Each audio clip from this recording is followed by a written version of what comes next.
So welcome back good people. और आज के इस वीडियो में हमारा चैप्टर 2 है क्लास 11th की पॉलिटिकल साइंस पार्ट 1 का, that is rights in the Indian constitution. ठीक है, अगेन ये चैप्टर देखने में आपको बहुत बड़ा लगेगा, बट ट्रस्ट मी सिर्फ इम्पॉर्टेंट चीज़ें पढ़ेंगे जो कि आप अपने एग्जाम पॉइंट ऑफ व्यू से काम आएगी, आप अपने एग्जाम में लिख सकते हैं। कोई फालतू बातें नहीं, क्योंकि ट्रस्ट मी जब आप थोड़ा सा 2-3 चैप्टर पढ़ लेंगे तो आपको भी ये समझ में आएगा कि बहुत सारी बातें कॉमन है, रिपीटेटिव है, तो उनको हम बार बार रिपीट नहीं करेंगे। जो मेन चीज़ें हैं जो आपके एग्जाम में आएंगी उसको ही करेंगे जल्दी से जल्दी, ताकि अगर आपका एग्जाम अगले दिन भी है तो भी आप बहुत आसानी से इसको कवर कर सकें। ठीक है, इसमें इंपॉर्टेंस ऑफ राइट्स बताए गए हैं। ये जो इस टाइप के जो एग्जाम्पल्स हैं, स्टोरीज हैं, ये नहीं पूछी जाती कभी भी एग्जाम्स में या कहीं भी। आपके क्लास अगर क्योंकि 11th बोर्ड्स के एग्जाम नहीं होते हैं तो आपके टीचर्स, सब्जेक्ट टीचर्स माइट भी पूछ लेते हो, यूजुअली तो नहीं पूछते। अगर पूछ लेते तो एक बार बस रीड कर लीजिएगा, बिल्कुल भी इंपॉर्टेंट नहीं होता है, तो ये टॉपिक हम स्किप कर सकते हैं। इसमें हम पढ़ेंगे bill of rights. Now what is bill of rights? Basically bill of rights क्या है कि लिस्ट ऑफ राइट्स होता है। ठीक है, क्या होता है? लिस्ट ऑफ राइट्स को हम कहते हैं बिल ऑफ राइट्स, जिसमें मतलब किसी भी कॉन्स्टिट्यूशन में, बेसिकली हम क्योंकि इंडियन कॉन्स्टिट्यूशन की बात करें तो इंडियन कॉन्स्टिट्यूशन में जो लिस्ट ऑफ राइट्स हैं वो है bill of rights. Rights constitution के बहुत सारे पार्ट में है। ठीक है, उसमें से फंडामेंटल राइट्स वो काफ़ी प्रोमिनेंट है, काफ़ी लोगों के बीच में काफ़ी फेमस है, लोग जानते भी हैं। बट राइट्स और भी हिस्से में हैं कॉन्स्टिट्यूशन के, सिर्फ उसमें नहीं है। जैसे राइट टू वोट है हमें ना 326 में, आर्टिकल 326 में, इस तरीके से। तो ये बिल ऑफ राइट्स है और इन्हीं को हम वो कहते हैं। और ये क्या होते हैं कि ये हमको किसी प्राइवेट और पब्लिक ऑर्गेनाइजेशन दोनों से बचाते हैं। मतलब किसी इंडिविजुअल, किसी इंसान से, किसी प्राइवेट इंसान से तो हमें बचाते ही हैं, बल्कि किसी पब्लिक से या फिर गवर्नमेंट से भी बचाते हैं। कभी कभी आपके राइट्स को वॉयलेट कर सकती है। ठीक है, तो इसलिए ये गवर्नमेंट से भी आपको बचाते हैं। ठीक है ना, कई बार भाई पुलिस बिना बात के अरेस्ट करके लेके चली गई, तो क्या है, एक गवर्नमेंट का ही तो पार्ट है, वो स्टेट ही तो है, तो इसलिए। ठीक है, इसमें जुडिशरी अभी हम आगे पढ़ेंगे तो वो चीज़ आपको ज़्यादा अच्छे से समझाऊंगा। ठीक है, अब हम पढ़ते हैं फंडामेंटल राइट्स। ठीक है, मैंने बताया फंडामेंटल राइट्स काफ़ी फेमस है, लोगों के बीच में जाने जाते हैं। मोतीलाल नेहरू जो थे, मोतीलाल नेहरू उनकी कमेटी थी 1928 में, इन्होंने इसमें लिखा नहीं, बट उन्होंने 19 फंडामेंटल राइट्स की डिमांड की थी उस कमेटी में, जो कि हालांकि बाद में थोड़ा बहुत ऑलमोस्ट सभी इनकॉर्पोरेट भी किए गए, कुछ वैसे ही, कुछ थोड़े बहुत चेंजेस के साथ। तो बहुत पहले आप देखेंगे 1928 में ही उन्होंने इसकी डिमांड कर दी थी। Fundamental rights are one of the most important principles of our constitution. क्योंकि ये अभी हम नीचे चलते हैं। फंडामेंटल राइट्स देखिए इसमें क्या है, मैं आपको बहुत सिंपल आपको ये बता देता हूँ पूरा ये पढ़ने की वजह कि देखिए फंडामेंटल राइट्स, देखिए कॉन्स्टिट्यूशन में आर्टिकल है, तो आर्टिकल 12 से आर्टिकल 35 तक है। ये आप कहीं नोट कर सकते हैं या ध्यान में भी रख सकते हैं। ठीक है, दूसरा, फंडामेंटल राइट्स एब्सोल्यूट नहीं है। ठीक है, एब्सोल्यूट नहीं है फंडामेंटल राइट्स। क्यों?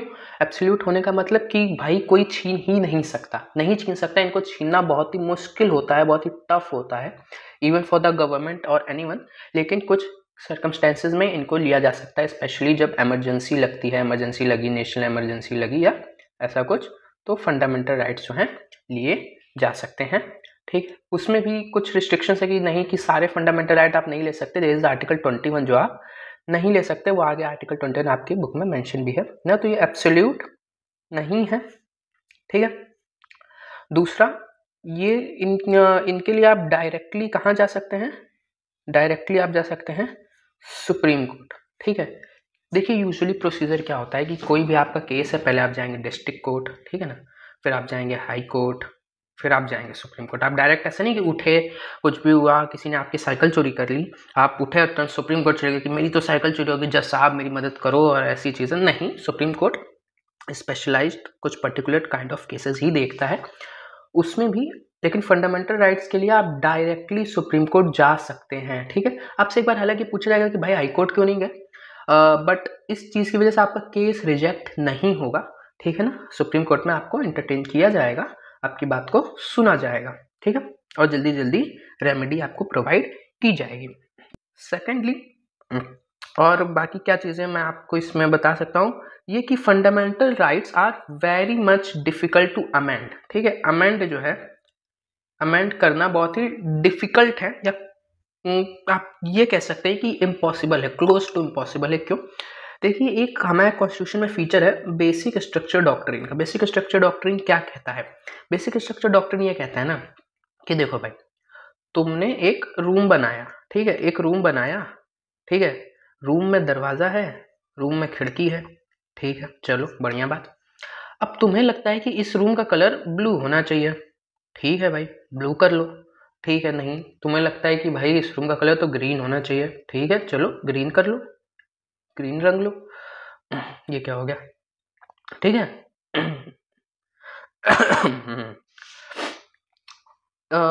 येलो होना चाहिए, येलो कर लो, मतलब what ever you wish is ना। कुछ डेकोरेशन का सामान लगाना है, लगा लो, है ना, कुछ झालर लगाना है, कुछ झूमर लटकानी है, सब कर लो, ठीक है। ये क्या है? इसको ये एक काइंड ऑफ क्या कह सकते हैं, अमेंडमेंट है कॉन्स्टिट्यूशन का, ठीक है, अमेंडमेंट। ये कमरा हमारा कॉन्स्टिट्यूशन है और इसका हम अमेंडमेंट कर रहे हैं इसके डिज़ाइन में कि कलर नहीं पसंद है या ऐसा, मतलब पसंद के हिसाब से नहीं होता amendment, don't get it wrong, but I am saying कि किन चीज़ों का आप अमेंड कर सकते हैं। पर आपने कहा कि भाई ये खिड़की नहीं बढ़िया लग रही मुझे, एक काम करो इस खिड़की को यहाँ बना दो, और ये दरवाज़ा नहीं पसंद आ रहा, एक काम करो इस दरवाजे को तुम यहाँ लगा दो, मतलब कुछ भी, यहाँ लगा दो, यहाँ लगा दो, कुछ भी ना। ये आप इसका स्ट्रक्चर ही चेंज कर रहे हैं, बेसिक स्ट्रक्चर है ये घर का, बेसिक स्ट्रक्चर जैसे आपको मिला था आप वो नहीं चेंज कर सकते, ठीक है। ये बेसिक स्ट्रक्चर चेंज करना गलत हो जाएगा, ठीक है। This is called basic structure doctrine. मतलब कॉन्स्टिट्यूशन या लीगल डॉक्यूमेंट्स में एज इट इज इन इस तरह से नहीं लिखा है जो मैंने आपको बताया, ये एक एग्जाम्पल था ताकि आप इजिली समझ पाए कि बेसिक स्ट्रक्चर डॉक्ट्रिन कॉन्स्टिट्यूशन का एक बेसिक स्ट्रक्चर है, उसे आप नहीं बदल सकते। ये हमको मिला था Kesavananda Bharati versus state of Kerala के केस में, ये आपके बुक में आगे मेंशन भी है, ठीक है। तो ये बेसिक स्ट्रक्चर डॉक्ट्रिन आप इसको चेंज नहीं कर सकते, नो मैटर व्हाट, ठीक है, ओके। अब सवाल ये उठता है कि बेसिक स्ट्रक्चर क्या क्या है ना, क्या क्या है भाई बेसिक स्ट्रक्चर, क्या क्या नहीं चेंज कर सकते। तो द अमेजिंग थिंग इज कि सुप्रीम कोर्ट ने बताया था 1973 में, ठीक है, केशवानंद भारती केस में, जैसे मैंने बताया सुप्रीम कोर्ट ने कभी नहीं बताया कि बेसिक स्ट्रक्चर है क्या। इसने कभी नहीं बताया कि बेसिक स्ट्रक्चर क्या है, कभी नहीं बताया सुप्रीम कोर्ट ने।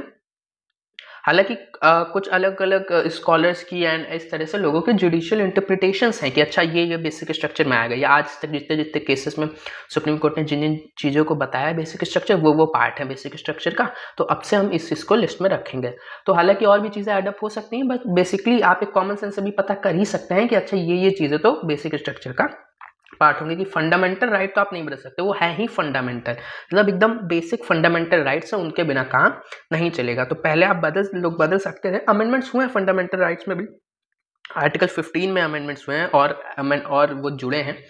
तो देखिए एक ना बहुत प्रिसाइज चीज़ बता रहा हूँ जो कि काफ़ी बड़े लेवल की है, यूपीएससी लेवल या इस तरह से कॉम्पिटिटिव एग्जाम्स की, बट मैं आपको बता देता हूँ आपको ताकि समझ आए कि अमेंडमेंट में भी अगर चीज़ का जो बेसिक एसेंस है, मतलब आपने बदला कि आर्टिकल 14 कहता है इक्वालिटी होनी चाहिए, राइट टू इक्वालिटी आर्टिकल 14 है, तो आर्टिकल 14 में आपने कुछ और ऐसा ऐड कर दिया जो कि राइट टू इक्वालिटी को और इन्हेंस करता है और उसको और ज़्यादा डिटेल में एक्सप्लेन करता है कि मतलब अच्छा ये चीज़ें भी होंगी जो नहीं करेंगे आप, है ना, पॉजिटिव सेंस में ना। तो वो तो चलो आप एक बार को कर सकते हो, बट आर्टिकल 14 को आपने ऑल्टर करके इसका एसेंस ही बदल दिया, जो अब ये राइट टू इक्वालिटी की जगह राइट टू अनइक्वालिटी हो गया। अगर आपने कुछ ऐसा कर दिया, एसेंस बदल गया, तो वहां पे सुप्रीम कोर्ट तुरंत उसको अनकॉन्स्टिट्यूशनल बता देगा और तुरंत उस लॉ को खारिज कर देगा, ठीक है। तो डायरेक्ट आप सुप्रीम कोर्ट जा सकते हैं, आपका वॉयलेशन नहीं हो सकता। ऑर्डिनरी लॉज बहुत इजीली चेंज किए जा सकते हैं, ऑर्डिनरी राइट्स में be changed by the legislature by the ordinary process of law making, लेकिन इनको चेंज करना बहुत ऑलमोस्ट मुश्किल है। जैसे मैंने बताया पॉजिटिव सेंस में, और उसका सेंस बनाए रख के भी चेंज किया जा सकता है कि ये गए भी हैं, 16 आर्टिकल है, 16 क्लॉज 4 ये बाद में ऐड हुआ और भी, लेकिन ये आप नहीं कर सकते, ठीक है, ओके। तो बस इतना ही था इसमें, ठीक है। बाकी एक बार आप अगर रीड कर लेंगे ऊपर तो इट वुड बी ग्रेट, ठीक है। अब इसमें क्या है कि राइट टू इक्वालिटी, जो कि आर्टिकल याद रखेंगे। देखिए बुक में बहुत सारे आर्टिकल्स नहीं दिए हैं, लेकिन अगर ये कॉन्स्टिट्यूशन का चैप्टर है, आर्टिकल याद रखेंगे, लिख देंगे, टीचर इंप्रेस हो जाएगा, बहुत अच्छे मार्क्स मिलेंगे। कुछ एक दो इधर उधर गलतियां भी होंगी, टीचर छोड़ देगा। बहुत प्रैक्टिकल टिप है, सच बता रहा हूँ, ठीक है। फैक्ट्स ऐड करने से इम्प्रेसिव लगता है, वजन बढ़ता है आंसर का, ठीक है। 14 से 18 तक आता है ये आर्टिकल, राइट टू इक्वालिटी, ठीक है। 14 बहुत ही बेसिक है और 18 पे एंड होता है। 14 इवन दिया भी है, तो हम इसको आगे पढ़ते हैं। नाम से समझ आ रहा है, बहुत बचपन से सुना भी है कि अरे इक्वालिटी होनी चाहिए, इक्वालिटी होनी चाहिए, बराबर होने के अधिकार की बात की जाती है इसमें, ठीक है। Equality before law, equal protection of law, ठीक है। Protection prohibition of discrimination on the ground of religion, और भी, सिर्फ रिलीजन नहीं, इसमें आर्टिकल 15 आता है एक, ठीक है। एक आर्टिकल 15 आता है 14 के बाद ही, जो कि बताता है कि no one should be discriminated on the basis of gender, race, colour, caste और सेक्स और प्लेस ऑफ बर्थ, इस तरह से करके 5 क्राइटेरियाज दिए हुए हैं, और एनी ऑफ देम भी बाद में लिखा रहता है। हालांकि रेसिडेंस जो है, residence could be a basis of discrimination हो सकता है। ये बहुत ही वैसी बात है, मतलब आपको सुन के बहुत वैसी लगेगी, बट ऐसा नहीं है। कई बार कुछ स्टेट्स में, पर्टिकुलर जॉब्स में, वहाँ के जो रहने वाले जो लोग हैं उनको ज़्यादा प्रेफरेंस मिलता है। रेसिडेंस यानी आप कहाँ रह रहे हैं, प्लेस ऑफ बर्थ आपका कहीं का भी हो, रेसिडेंस के बेसिस पे भी किया जा सकता है, लेकिन प्लेस ऑफ बर्थ के बेसिस पे, भाई मैं बिहार से हूँ अगर, तो अब तो आप मुझे उसी नज़र से देखोगे, ऐसा नहीं होगा, ठीक है। इसमें क्या आता है कि भाई जो पब्लिक प्लेसेस हैं, पहली बात तो जो पब्लिक प्लेसेस हैं, ठीक है, जो पब्लिक प्लेसेस हैं, ठीक है, जो जनरल यूज़ के लिए बनी है, और दूसरी जो गवर्नमेंट और जो कॉमन है कि भाई पार्क है, पार्क है सबके लिए बना है, सब आ रहे हैं उसमें, तुमने भले वो प्राइवेट इंसान का है, सब आ रहे हैं ना, टिकट लेके सब आ सकते हैं, कोई ऐसा क्राइटेरिया नहीं मेंशन है कि सिर्फ लड़के जाएंगे, सिर्फ लड़कियां या सिर्फ बच्चे, सिर्फ बड़े, सिर्फ बूढ़े। उसमें मान लो मेरी कास्ट की वजह से, मैं जेंडर की वजह से, मेरे कलर की वजह से मुझे रोक दिया, तो वो इस राइट का वायलेशन है। बड़ी तगड़ी पनिशमेंट्स होती है फंडामेंटल राइट्स के वायलेशन में, आप याद रखिएगा, ठीक है।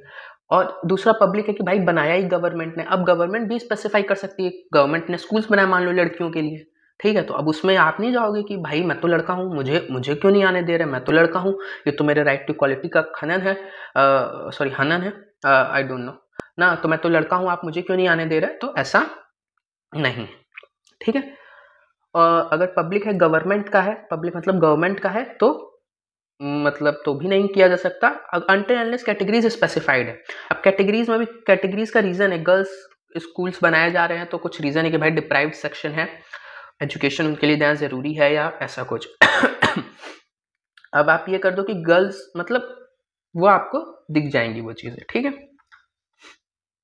पॉजिटिव सेंस में होंगी जब होंगी तो, ठीक है ना, वरना यूजुअली जो अगर नहीं है तो नहीं कर सकते, ठीक है। अबॉलिशन ऑफ टाइटल्स की बात करता है, ये बेसिकली आर्टिकल 18 बात करता है, इतना प्रिसाइज आर्टिकल्स मत याद रखिए, इतना भी आपके नहीं आएगा काम, आप एक ब्रॉड व्यू में याद कर लीजिए।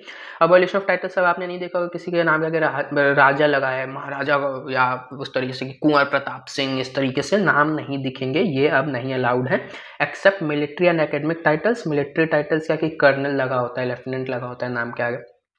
मिलिट्री एकेडमिक टाइटल्स की पीएचडी होता है ना, पीएचडी जब कोई होता है तो नाम करके डॉक्टर लगता है, ये तो आप हमेशा देखेंगे ना, डॉक्टर लगेगा, और वो ऐसे लगेगा ना कि डॉक्टर विजय कुमार है, इस तरह से करके what ever it could be, ठीक है।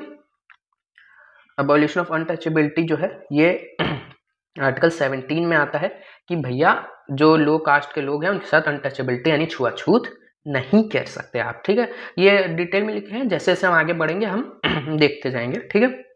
ये वही बातें हैं जो मैंने बताई, पढ़ेंगे आपको समझ आएगा, कुछ अलग नहीं है, घुमा फिरा के वही बातें। आर्टिकल 16 इसमें है, जो कि मैंने बताया कि स्टेट इसी के लिए रिजर्वेशन देता है। अब आप कहेंगे कि ये राइट टू इक्वालिटी के अंदर आता है, अब आप कहेंगे भाई इक्वालिटी के अंदर या अनइक्वालिटी की बात है। देखिए, ये आपके अपने अपने व्यूज हो सकते हैं रिजर्वेशन पे, वो एक पॉलिटिकल टॉपिक हो जाएगा, मतलब उस पर मैं नहीं जाऊंगा, बट बेसिकली किस क्या आई मीन किस लॉजिक पे काम करता है वो ये है इक्वल बनाने के लिए हम ऐसा कर रहे हैं। कुछ लोग समाज में बहुत पीछे हैं, कुछ लोग बहुत आगे हैं, तो इक्वल बनाने के लिए एक पॉजिटिव डिस्क्रिमिनेशन किया जाता है, जिसको कि डिस्क्रिमिनेशन पे सिर्फ मत ध्यान दीजिएगा, पॉजिटिव वर्ड पे ज़्यादा ध्यान दीजिएगा। पॉजिटिव डिस्क्रिमिनेशन किया जाता है कुछ लोगों को आगे रखने के लिए, है ना।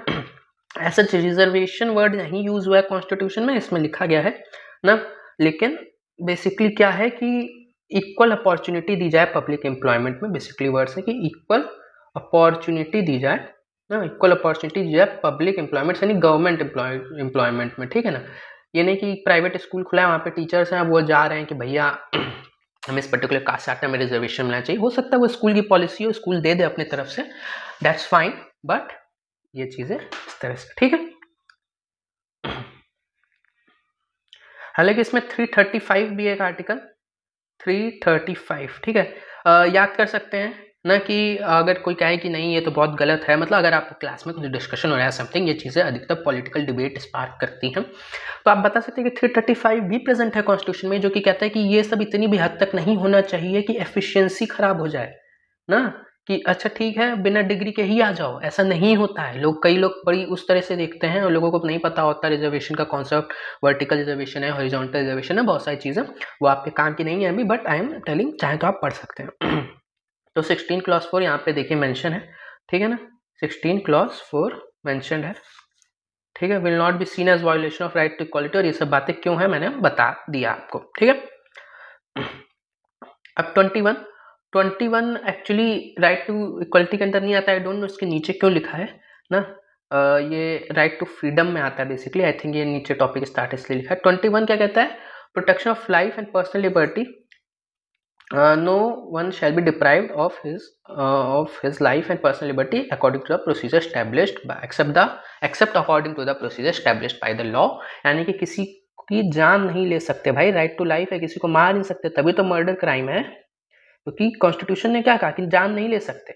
मैंने कल के वीडियो में चैप्टर 1 में बताया कि बेसिक क्या है कॉन्स्टिट्यूशन, बेसिक रूल्स हैं, बेसिक रूल्स, तो बेसिक रूल्स बताया कि जान नहीं ले सकते, ठीक है। लेकिन अब अलग अलग लॉज बने हैं जो कि डील करते हैं कि मर्डर से रिलेटेड अलग अलग लॉज जो डिटेल में इस चीज से डील करते हैं, ठीक है।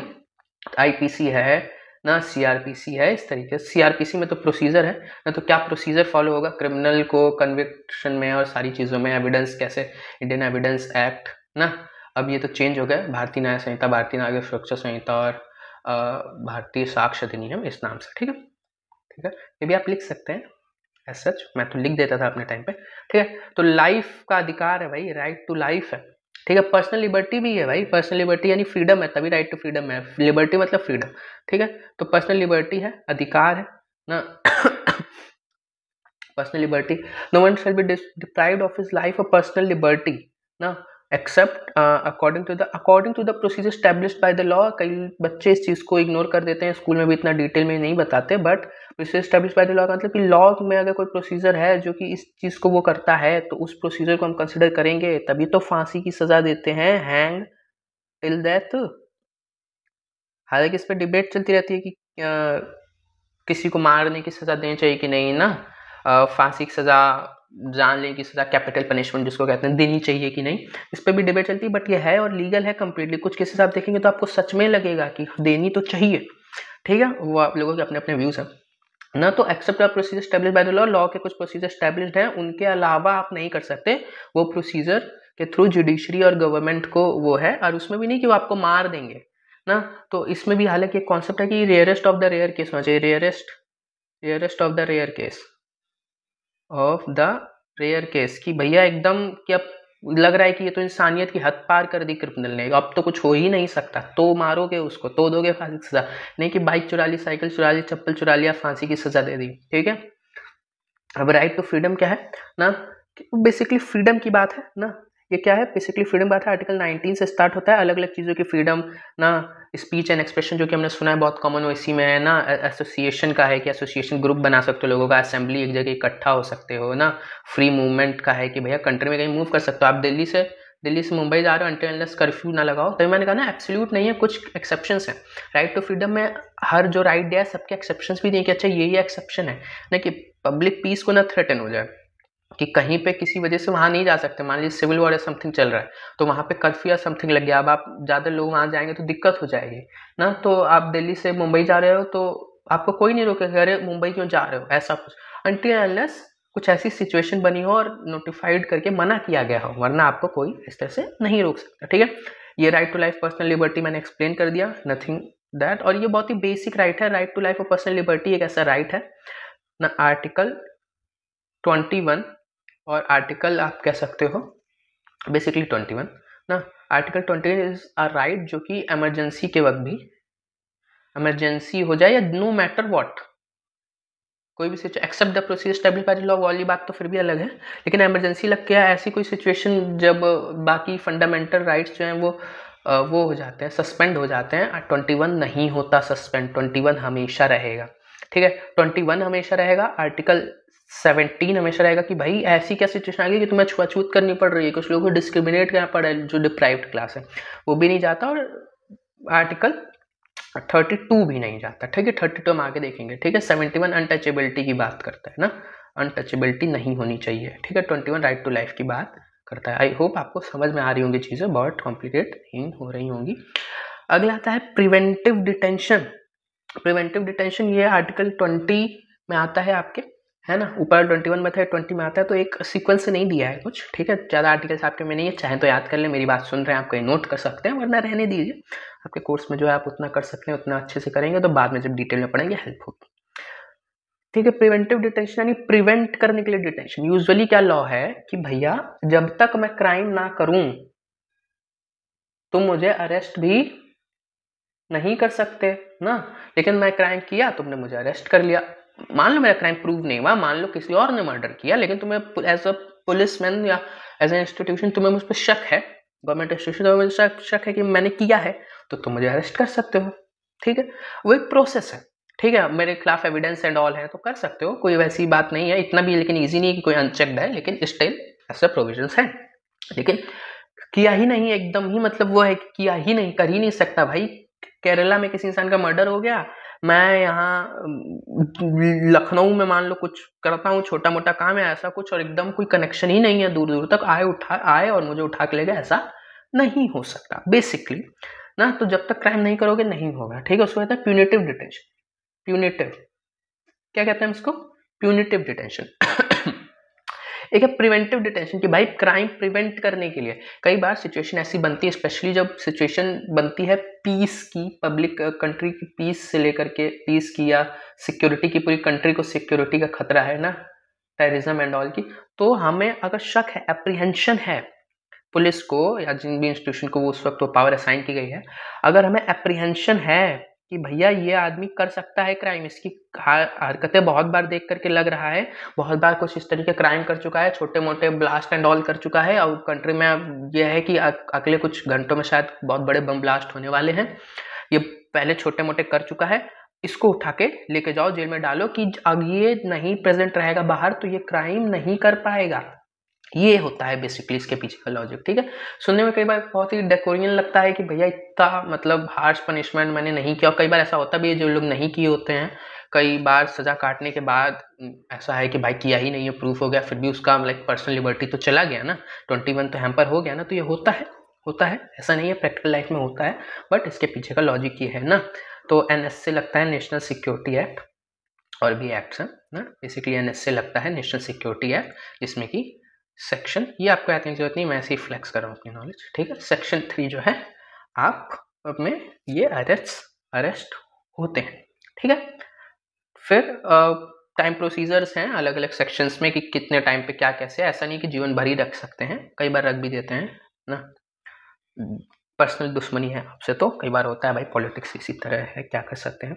अदर फ्रीडम्स हैं जो मैंने बताया कि फ्रीडम तो स्पीच एंड एक्सप्रेशन है ना, मूव करने का फ्रीडम है, और बहुत सी चीज़ें, लेकिन ये subject to public order, peace and morality है, ये सारी चीज़ें कि भाई फ्रीडम तो स्पीच एंड एक्सप्रेशन है, और किसी धर्म के लोगों को आप जाके बाहर गाली दे रहे हो, नहीं कर सकते ना, पब्लिक ऑर्डर पीस मॉरलिटी के भी खिलाफ है। ठीक है, सबकी भावनाओं को आपको करना, भले आप एक एथीस्ट है ना, और बहुत सारी इस तरह से राइट्स हैं। ठीक है, राइट्स ऑफ एक्यूज्ड, कुछ राइट्स तो एक्यूज्ड के भी हैं, क्या कहते हैं आप, है कि नहीं ना, कुछ राइट्स तो एक्यूज्ड के भी हैं।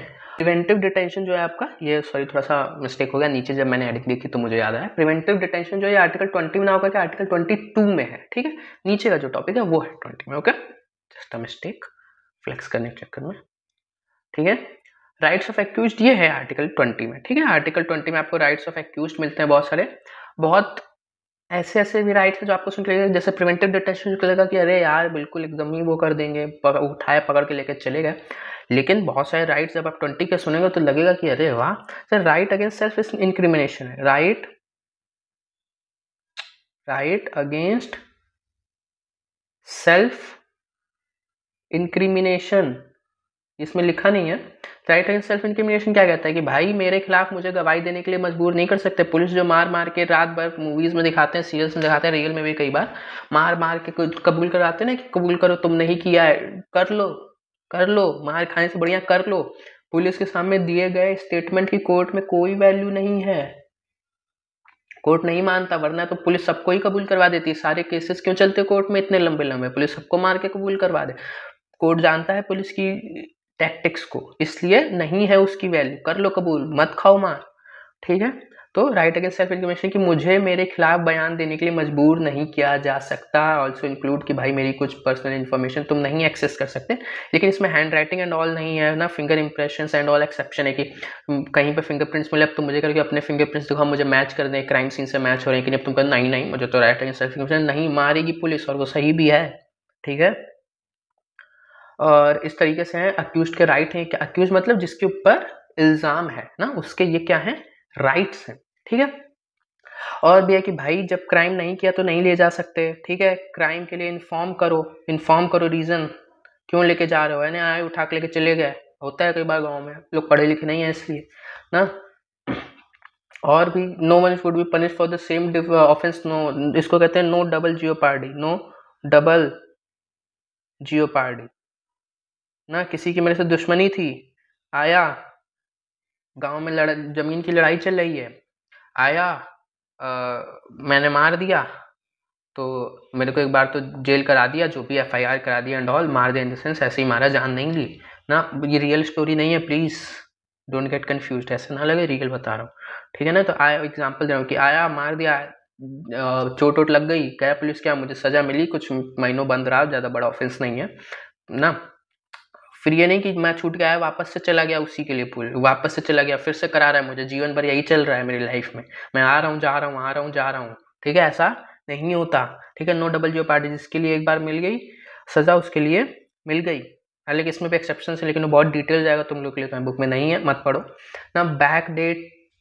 बैकडेटेड ऑफेंस के लिए नहीं कर सकते, इसको क्या कहते हैं, नो रेट्रोस्पेक्टिव अमेंडमेंट, कि भाई आज 10 जनवरी को मान लो आसमान में देखना, स्काई में देखना क्राइम नहीं था, मैंने दिन भर बैठ के, भाई ठंडी का मौसम था, दिन भर बैठ के खूब आसमान में देखा, 10 मैंने ये कर लिया, उस वक्त क्राइम नहीं था, ऐसा कुछ नहीं लिखा था कि क्राइम नहीं है ना। अब सडनली गवर्नमेंट ने 10 मार्च या कभी भी टेक एनी डेट ना, कहा कि भाई 10 जनवरी से हम ऐसा कर रहे हैं, रेट्रोस्पेक्टिव यानी टाइम में पीछे जाकर के, पास्ट में जाकर के ना। गवर्नमेंट ने कहा कि भाई हम कर रहे हैं, और 11 मार्च को क्या कि भाई 10 जनवरी को जो भी आसमान में देख रहा था क्राइम है, भाई बहुत लोगों ने देखा, उनको पता ही था ये क्राइम है, अब उन्होंने तो कर दिया, अब सबको जेल डालेंगे, नहीं ना। क्रिमिनल लॉज को, जिनको क्रिमिनल लॉज होते हैं उनमें आप रेट्रोस्पेक्टिव अमेंडमेंट, बैकडेट अमेंडमेंट नहीं कर सकते, लीगल नहीं बता सकते किसी चीज़ को बैकडेट में। अब से बता सकते हैं कि हाँ अब से 11 मार्च से ऐसा ऐसा होगा, अब ना करे कोई ना सिविल लॉ में, लेकिन आप कर सकते हैं, सिविल लॉ में कर सकते हैं। ठीक है, बहुत ज़्यादा डिफरेंस में इन चीज़ों के मत जाओ। ठीक है ना, खुद के अगेंस्ट में एविडेंस नहीं देना है, बता दिया मैंने, राइट अगेंस्ट सेल्फ इंक्रिमिनेशन। ठीक है, और भी राइट्स है कि भाई 24, ये तो 22 में है प्यूनिटिव डिटेंशन में, कि 24 घंटे के अंदर अरेस्ट के, 24 घंटे के अंदर, 24 आवर्स के अंदर जज के सामने, मजिस्ट्रेट के सामने ना, मजिस्ट्रेट जो डिस्ट्रिक्ट कोर्ट का जो जज होता है उसको मजिस्ट्रेट कहते हैं। ठीक है ना, मजिस्ट्रेट के सामने ये करके जाना है, और वो करना ही नहीं कि पुलिस रख के 1 हफ्ते तक मार ही रही है अपने पास ही, करते हैं ऐसा गाँव साइड, अब नहीं। ठीक है, राइट अगेंस्ट सेल्फ एक्सप्लॉयटेशन। ठीक है, एक्सप्लॉयटेशन के अगेंस्ट में राइट ना, इसमें क्या आता है, इसमें आता है बेसिकली कि भाई देखो मैं बता देता हूँ, देखो कितना है चाइल्ड लेबर नहीं करा सकते।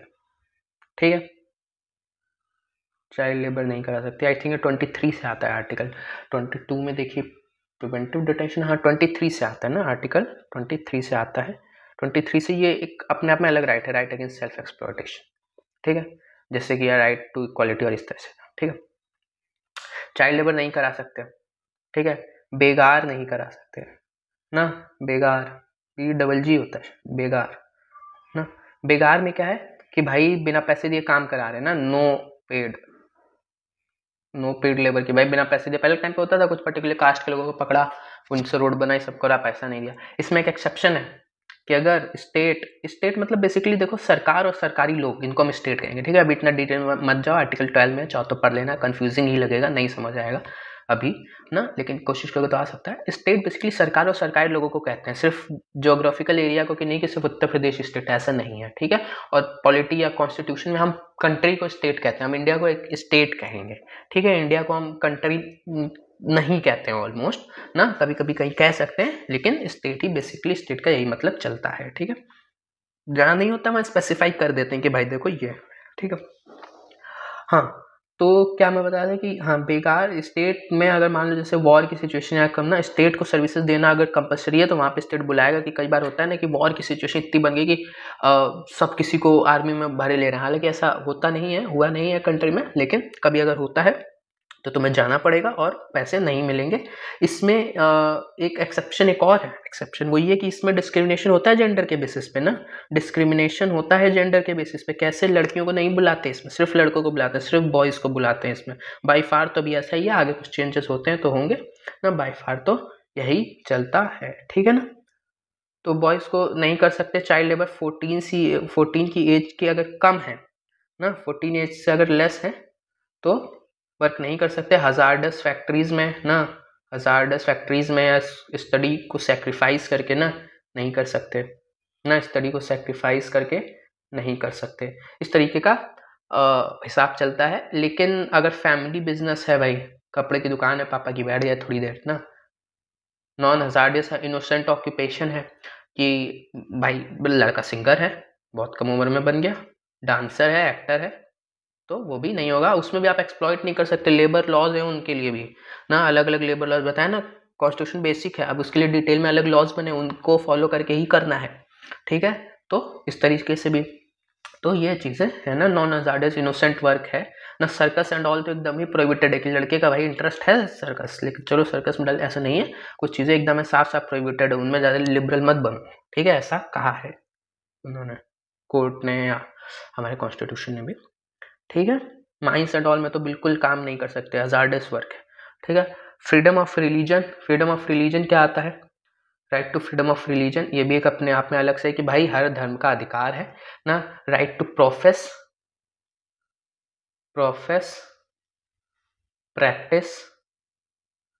प्रैक्टिस, डिक्लेयर ना। प्रोफेस, प्रैक्टिस, डिक्लेयर का क्या मतलब? प्रोफेस यानी धर्म और को लोगों को फैला सकते हैं, कुछ एक्सेप्शन है उनके साथ जबरदस्ती नहीं कर सकते हैं, और मतलब लोगों को और धर्म अपना भाई लोग जाते हैं फैलाते हैं ना। मिशनरीज आते थे इंडिया में, जब आप 11th में आपने अपनी साइंस में पढ़ा होगा कि इटालियन मिशनरीज आते थे, यूरोप से मिशनरीज आते थे पूरे वर्ल्ड में ना। तो प्रैक्टिस कर सकते हैं भाई, अब मैं हिंदू हूँ या मुस्लिम हूँ या सिख हूँ या ईसाई हूँ, तो भाई मैं धर्म की जो रिचुअल्स मैं करूँगा, लेकिन इसमें एक्सेप्शन दिया जाता है, इसमें भी एक्सेप्ट, देखो इन लॉज में एक्सेप्शंस हैं कि भाई हार्म ना करे तुम्हें या पब्लिक को ना, कि जैसे पहले सती प्रथा थी हिंदुइज्म में, और भी अलग अलग धर्मों में ऐसी प्रथाएं चलती हैं ना, चलती थी, उनको बंद किया जाए, ठीक है ना, वक्त के साथ किया जाता है। डिक्लेयर कर सकता हूँ, बाकी को भी बता सकता हूँ कि भाई मैं, कि ये नहीं कि मैं रोड पे जाऊँ मैं बताया भाई मैं तो मुस्लिम हूँ और कोई मुझे मार दे बस इसीलिए। होते हैं कम्युनल राइट्स होते हैं, हर धर्म के लोग आपस में कई बार होते हैं ना, नहीं ऐसे एरियाज में जो पर्टिकुलर लोगों से डोमिनेटेड है, वहाँ लोग नहीं खुल के डिक्लेयर कर पाते, बट टेक्निकली तो इसलिए नहीं होना चाहिए। हालांकि क्या कंट्री की पॉलिटिक्स अलाउ करती है, प्रैक्टिकल पॉलिटिक्स, वो चीज़ें देखिए डिफर करती हैं, ठीक है।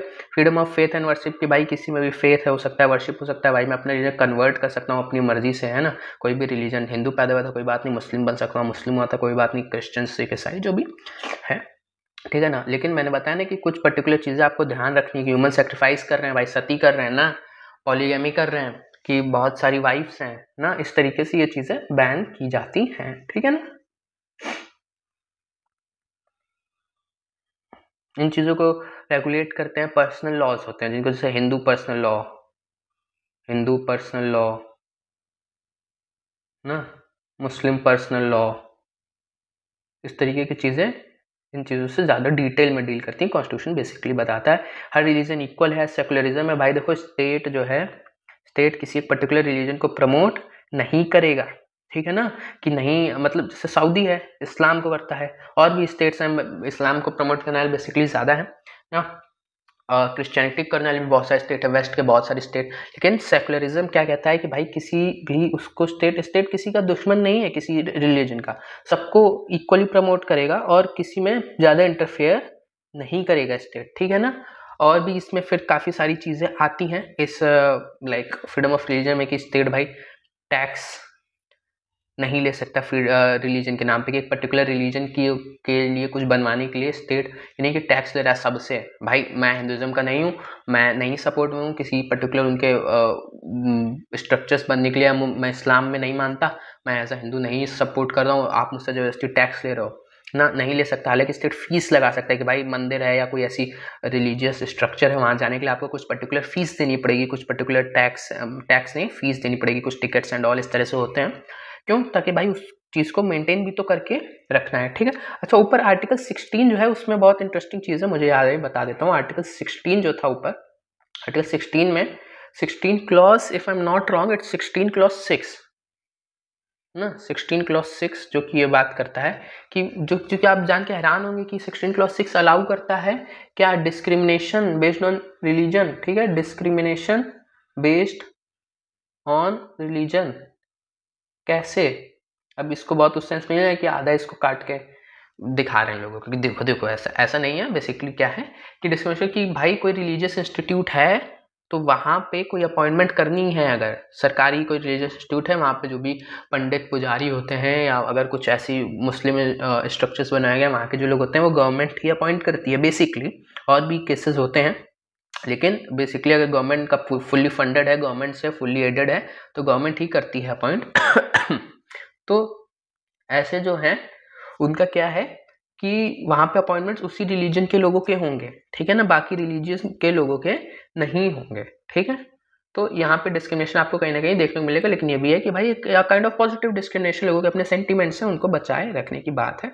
इसमें भी लोगों को कहे कि भाई इंक्लूसिवनेस प्रमोट करना है एंड ऑल, ये दूसरी चीज़ है। कल्चर एजुकेशन राइट से भी अपने आप में एक अलग राइट है, आर्टिकल 30 में आपको मिलता है कि भाई right to education, right to culture की अपने यहाँ पे ऊपर रिलीजन की बात हुई थी, यहाँ पे कल्चर की बात हुई है, मिक्स मत करना। यहाँ पे एजुकेशन और कल्चर डील करते हैं आपस में, ना कि कैसे एजुकेशन कल्चर इंटरेक्ट कर रहे हैं आपस में। ये एजुकेशन देना तो राइट है ही है ना, आई थिंक 21A में है राइट टू एजुकेशन, वैसे भी ठीक है, राइट टू एजुकेशन 21A में है ना। इसमें क्या है कि हाँ, कहाँ पे थे हम, कि हाँ ये इंटरेक्ट करते हैं, एजुकेशन दे सकते हैं, अपनी लैंग्वेज में दे सकते हैं भाई ना, अपने कुछ पर्टिकुलर रिलीजन के लोगों के लिए अगर माइनॉरिटी हैं तो खोल सकते हैं ना, कि भाई हम सिर्फ मुस्लिम्स को पढ़ाएंगे, मदरसे खुलते हैं ना, तो हमसे मुस्लिम्स को उसमें आप ये नहीं कर सकते कि अरे भाई रिलीजन के बेसिस पे डिस्क्रिमिनेशन है, माइनॉरिटीज़ हैं वो, उनको कुछ पर्टिकुलर राइट्स मिले हुए हैं, ठीक।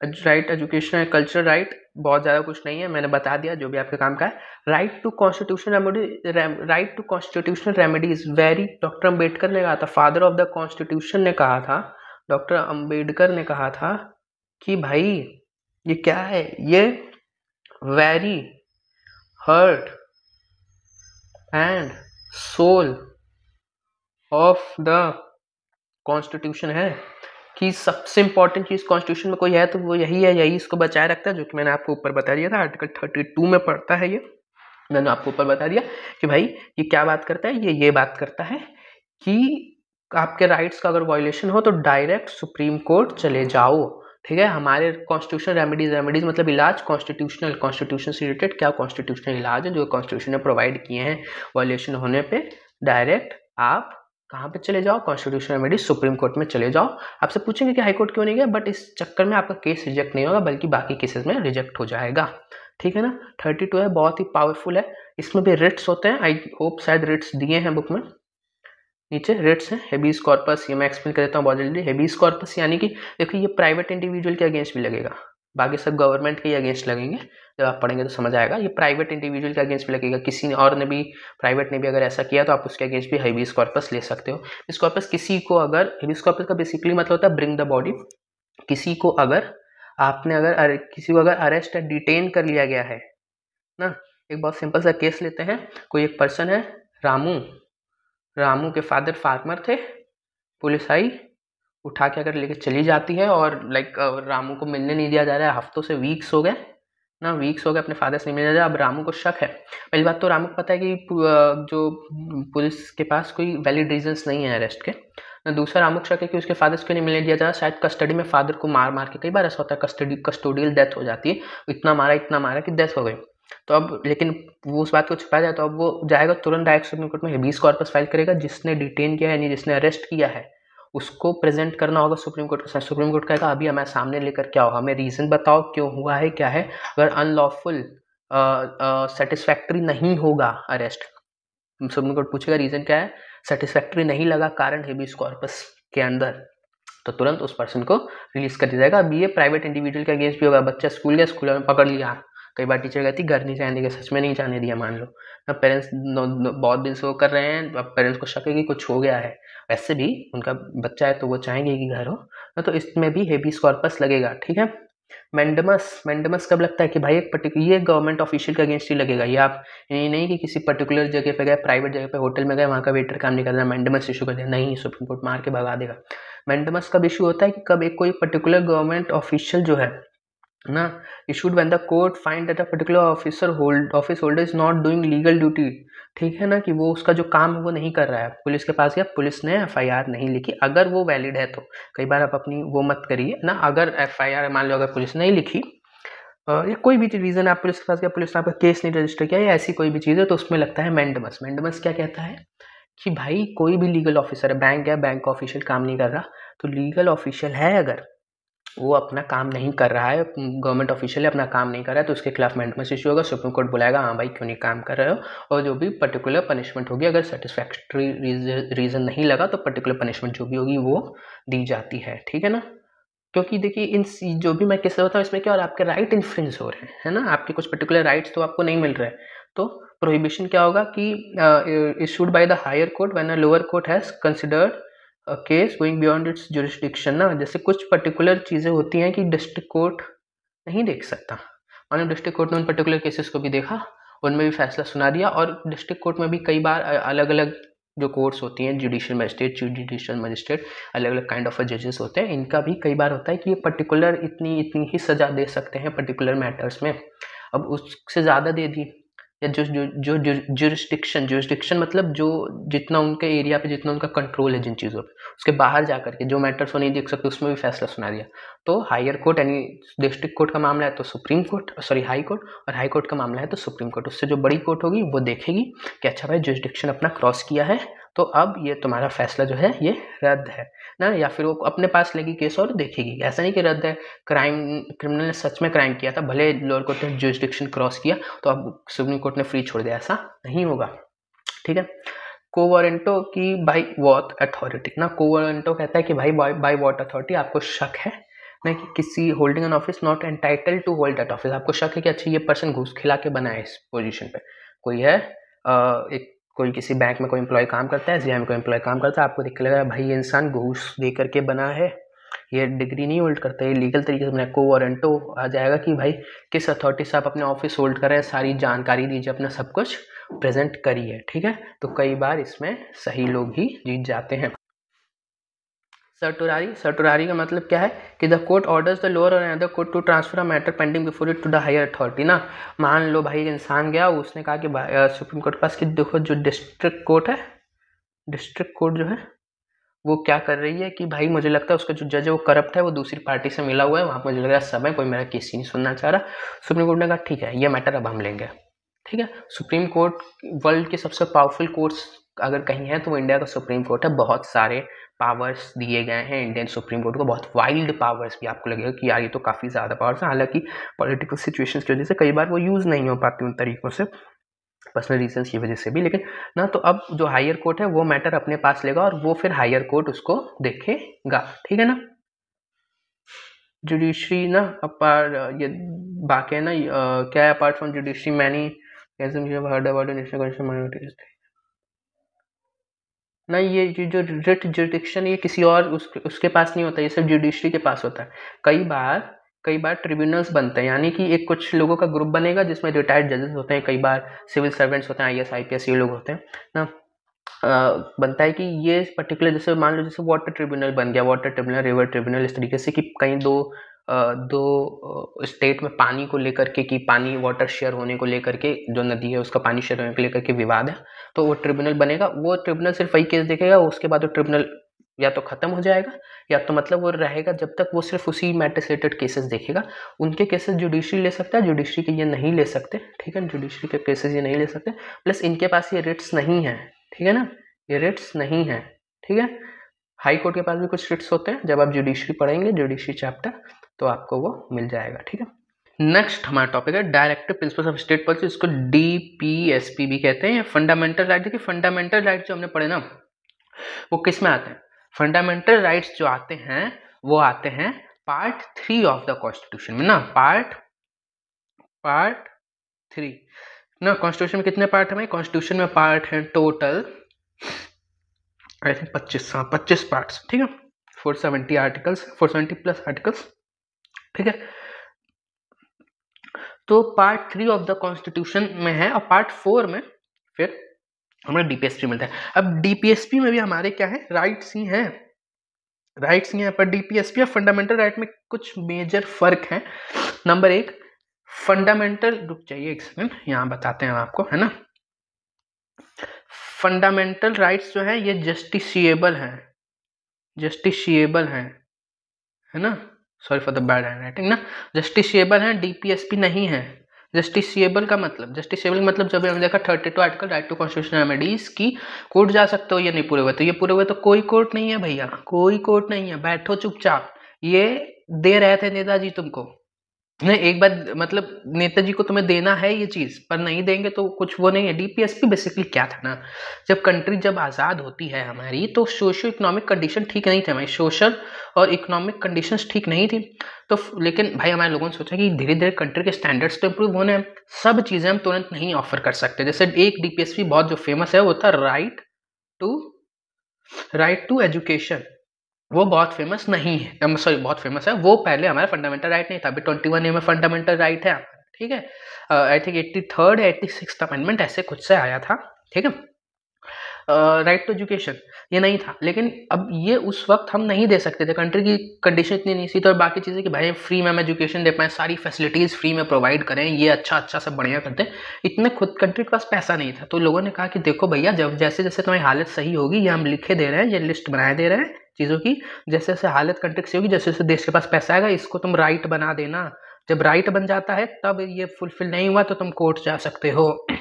लेकिन अब देखिए, अब ये फंडामेंटल राइट बन गया भाई 21A में, अब आप इसके लिए सुप्रीम कोर्ट जा सकते हैं। कोई जरूरी नहीं कि फंडामेंटल राइट ही बने, जब बने नॉर्मल राइट भी बन जाएगा। नॉर्मल राइट फंडामेंटल राइट में क्या फर्क है? वही आर्टिकल 32 वाला फर्क है, जो फैसिलिटी आपको 32 में मिल रही है वो नहीं मिलेगी, ठीक है। या जो पूरी फैसिलिटी पार्ट 3 में मिल रही है उसमें से कुछ नहीं मिलेगी, कुछ मिलती है, ठीक है, ओके। तो ये राइट बना दिया जाए। अब ये मिनिस्टर्स पे दबाव नहीं कि राइट बना ही दो, नहीं बनाएंगे, मतलब मॉरली तो है ना, जैसे रास्ते में गरीब दिखा तो मॉरली तो भाई आपका काम है कि भाई उसको पैसा दे दो, बहुत गरीब है एकदम, नौकरी करने के लायक नहीं, आपको पता है कि लिटरली जेन्युइनली बहुत खराब हालत है, पैसा दे दो।